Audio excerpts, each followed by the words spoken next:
Hello guys, আজকে দেখাবো এক জোড়া জুতা মডিফাই করার নিয়ম। रुको जरा এটা হলো বাম পায়ের सबर জুতা, करो। আর এই পাশেরটা হলো ডান পায়ের। জুতাগুলো ভালোই, বেশি দিন হয়নি, কিনেছি মাত্র 2 মাস।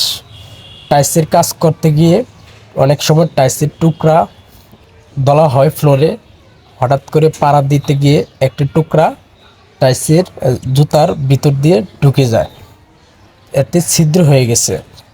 এখন কাজ করার সময় দেখা গেল ফ্লোরে হাঁটতে সময় জুতার ভিতর দিয়ে পানি উঠে যায়, সবসময় পা ভিজা থাকে।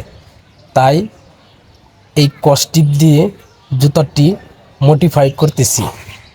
দেখা যাক, আর পানি উঠবে না আশা করি। আপাতত কিছুদিন চালিয়ে নিতে হবে এই জুতোগুলো দিয়ে। এই পাশে ডাবল করে দেওয়া হচ্ছে যাতে পানি না উঠে। কস্টিপটা খুবই ভালো, একবার যে জায়গা আটকানো যায় একবার লাইগা থাকে। এই পাশে দেওয়া যাবে না, কারণ এই পাশে দোলা ময়লা বেশি দিলে থাকবে না, তাই আর দিলাম না। এখন এই পাশে একটু বুগলা আছে, দেওয়া শেষ। অবশ্যই আমার টেকনিকটি কেমন হয়েছে বন্ধুরা কমেন্ট করে এবং একটি লাইক করে জানাবেন। Bye bye.